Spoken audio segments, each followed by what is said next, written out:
தனி நாடு கேட்டு போராடிய நாடு இந்த நாடு.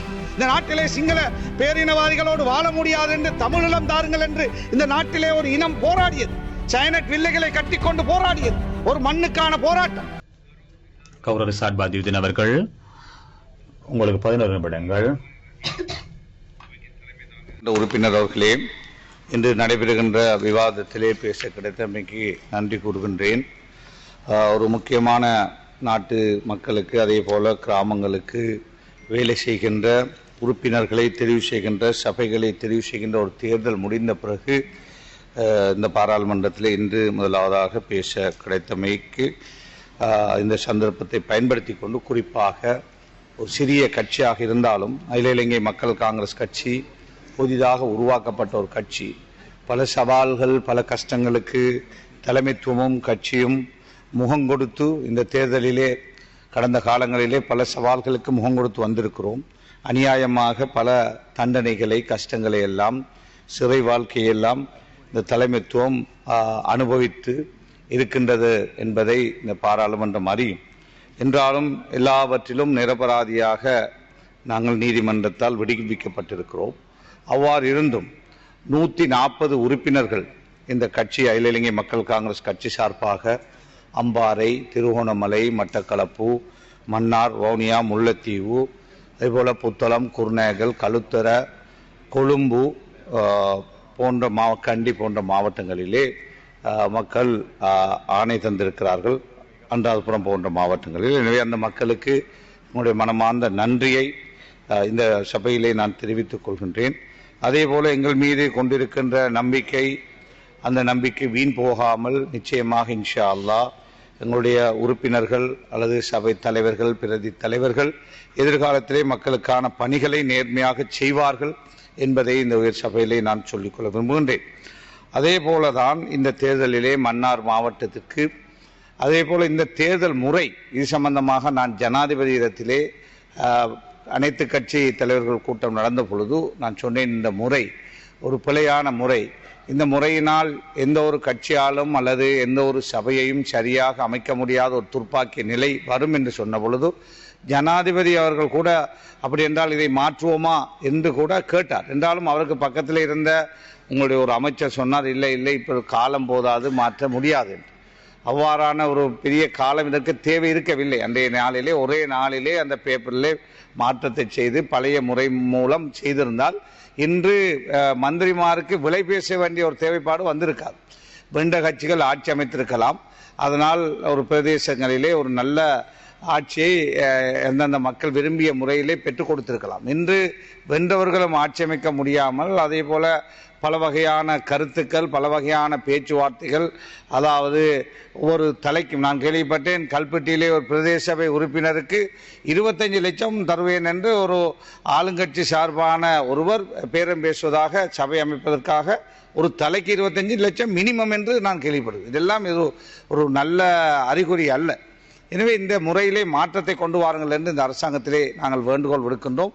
நீங்கள் அவ்வாறு கொண்டு வராவிட்டால் எங்களுக்கு ஒரு சந்தர்ப்பம் இன்ஷா அல்லாஹ் எதிர்காலத்திலே கொண்டு வந்தால் நிச்சயமாக அந்த மாற்றத்தை நாங்கள் கொண்டு வருவோம் என்பதையும் இந்த இடத்திலே நான் சொல்லி வைக்க விரும்புகின்றேன்.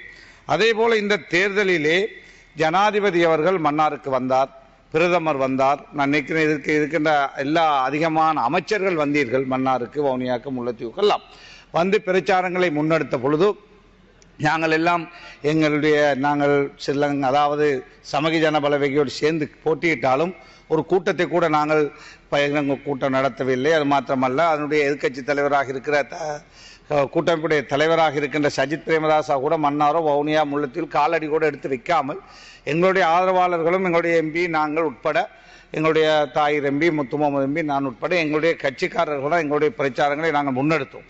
ஜனாதிபதி வந்து மேடையிலே சொன்னார், நான் மன்னார் புத்தளம் பாதை சம்பந்தமாக நிச்சயமாக நாங்கள் அதில் இருக்கின்ற சட்ட சிக்கல்களை தீர்த்து திறந்து வைப்போம் என்று சொன்னார். அதே போல பிரதமர் ஜனாதிபதி தேர்தலிலே, பாராளுமன்ற தேர்தலிலெல்லாம் அதே வார்த்தையை அந்த மக்களுக்கு சொன்னார். மன்னார் மாவட்ட மக்கள் அதிகமாக உங்களுடைய அரசாங்கத்துக்கு இந்த தேர்தலிலே வாக்களித்திருக்கிறார்கள். அவருடைய பெரிய எதிர்பார்ப்பாக இருந்தது மன்னார் புத்தளம் பாதை இந்த அரசாங்கம் திறந்து தரப்போகிறது என்று. ஆனால் போன வாரம் நான் கேள்விப்படுகிறேன், நீதிமன்றம் முற்றாக அந்த பாதையை இழுத்து மூடுமாறும் தீர்ப்பளித்திருக்கிறது. 15 வருஷத்துக்கு முன்னர் அந்த பாதையை நாங்கள் திறந்த பொழுது நீதிமன்றத்திலே ஒரு என்ஜிஓ போய் வழக்கு தாக்கல் செய்த பொழுது ஏஜி டிபார்ட்மெண்ட் தான் அரசாங்கம் சார்பாக பேசிக் கொண்டிருந்தார்கள். அவர்கள் இந்த பாதையை காலையிலிருந்து மாலை வரை திறந்து வைப்போமா, திருவில்கள் மாத்திரம் செல்லாமல் ஏனைய வாகனங்கள் செல்வதற்கு அனுமதிப்போமா என்றெல்லாம் பல நெகோசியேஷன்கள் போய்கொண்டிருந்தது. அவ்வாறு இருக்கின்ற பொழுது ஒருதலை பட்சமாக சட்டமாதிபர் திணைக்களம் தோடைய உடன்பாட்டோடு சேர்ந்து நீதிமன்றம் இவ்வாறான ஒரு தீர்ப்பை தந்து 100 வருஷங்களுக்கு மேன்மையான பழமை வாய்ந்த பி ரோட், அதாவது இலங்கையிலே இவ்வாறான பாதைகள் இருக்கிறது. இப்பொழுது நீங்கள் போய் பார்த்தால் தெரியும். திருவண்ணாமலையிலிருந்து வருகின்ற பொழுது ஹபர்னையிலே யானையை காணலாம். அதே போல அம்பாறையிலிருந்து வருகின்ற பொழுது ஹபர்னையிலே, அதே போல வேறு பகுதிகளிலே யானை, அதே போல விலங்குகளை காணலாம். அவ்வாறு இருக்கின்ற பொழுது இலங்கையிலே யாழையாக இருக்கலாம், எங்கும் பாதைகள் இருக்கிறது. ஆனால் வன்னியில், அதாவது மன்னாரையும் புத்தளத்தை இணைக்கின்ற பாதை வடமாகாணத்திலே வாழ்கின்ற தமிழ் பேசும் மக்கள் அதிகமாக பாவிக்கின்ற பாதை. அந்த பாதையை மாத்திரம் இழுத்து மூடுவது என்பது அது எந்த வகையிலே நியாயம் என்று நாங்கள் கேட்கிறோம். ஒரு பாதை இழுத்து நீதிமன்றத்திலே சட்டமாதிபர் திணைக்களம் அவர்கள் போய் இந்த மாதிரியான பாதை இழுத்து மூடுவதற்கு ஆதரவாக சொல்லி 15 வருஷமாக நிலுவையில் இருந்த அந்த வழக்கை இந்த ஜனாதிபதி இந்த மன்னாரிலே சொல்லுகிறார், நாங்கள் கதைச்சு திறந்து விடுவோம் என்று சொல்லிவிட்டு 2 வாரத்திலே நீதிமன்றம் இவ்வாறான ஒரு தீர்ப்பை வழங்கியது. இந்த தீர்ப்பு பிழையான தீர்ப்பு.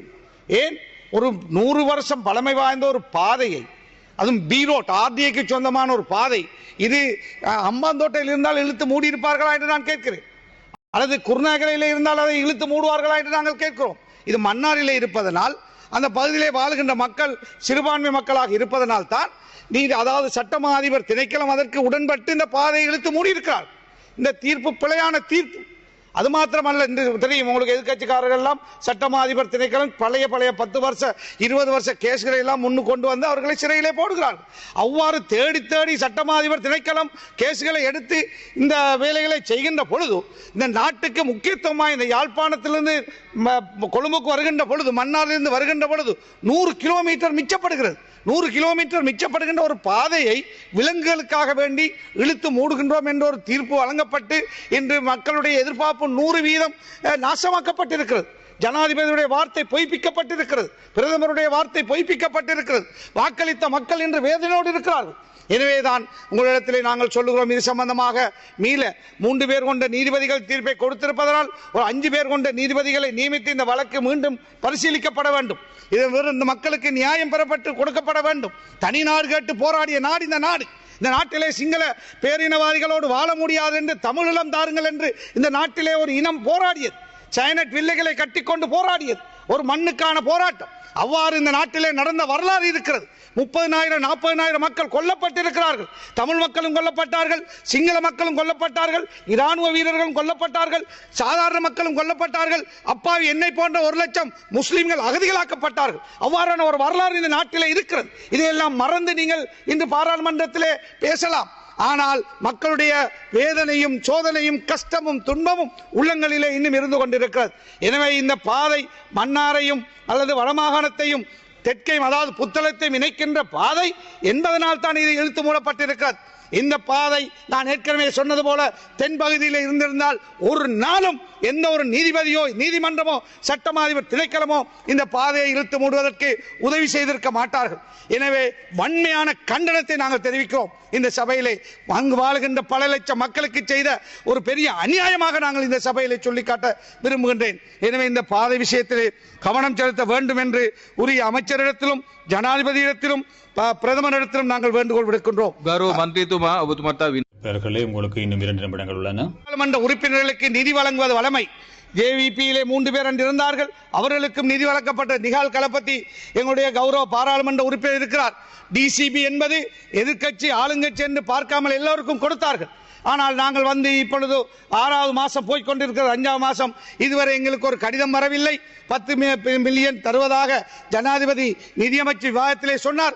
இதுவரையும் எங்களிடத்தில் ஒரு ப்ரொபோசல் கூட கேட்கவில்லை. நாங்களும் மக்களால் வந்தவர்கள், எங்களுக்கு மக்கள் வாக்களித்திருக்கிறார்கள். எங்களிடத்தில் மக்கள் போகின்ற பொழுது சின்ன பாதையை போட்டு தாருங்கள், சின்ன சின்ன தேவையை தாருங்கள் என்று கேட்கிறார்கள். அப்படி என்றால் எதிர்க்கட்சிகளுக்கு இனிமேல் நீங்கள் ஆயுள் பூராக இன்னும் 100 வருஷத்துக்கு என்பிபி தான் ஆளுங்கட்சியாக இருக்க போகிறீர்களா? நாளை நீங்கள் எதிர்க்கட்சியாக வந்தால் உங்களுக்கு இவ்வாறு ஒரு சதமும் தராமல் எதிர்க்கட்சியை வித்தியாசமாக அந்த அரசாங்கங்கள் பார்ப்பது நியாயமா? ஏன் அவ்வாறு நீங்கள் செய்கிறீர்கள் என்று நாங்கள் கேட்கிறோம். ஜனாதிபதி அவர்களும் நிதியமைச்சரும் இந்த விஷயத்திலே ஜனாதிபதி தான் நிதியமைச்சராக இருக்கிறார். தயவு செய்து டிசிபி ஃபண்ட் அந்த அது எல்கட்சி எந்த கட்சியாக இருந்தாலும் கடந்த காலங்களில்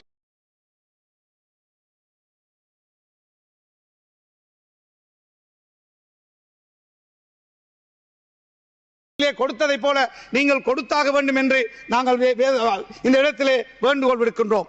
அதே போலதான் பாராளுமன்ற உறுப்பினர்களுடைய பாதுகாப்பு. நான் வன்னி மாவட்டத்தில்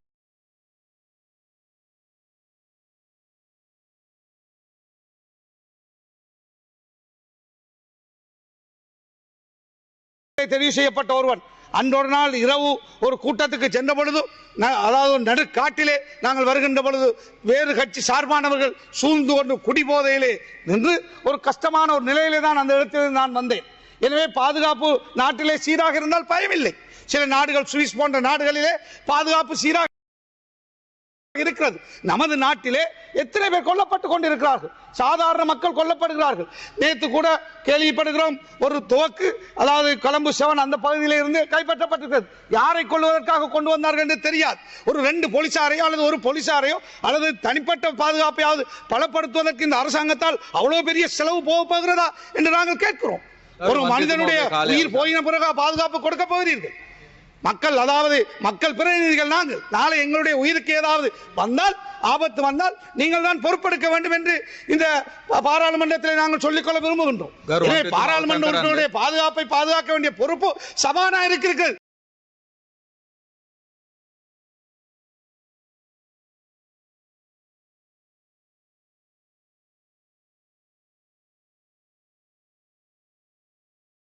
வருஷமாக இந்த பாராளுமன்றத்தில் இருக்கிறோம். இப்படிப்பட்ட ஒரு பொம்மை சபாநாயகராக இந்த பாராளுமன்றத்தில் இருந்த. தயவு செய்து நிறைவு செய்து கொள்ளுங்கள்.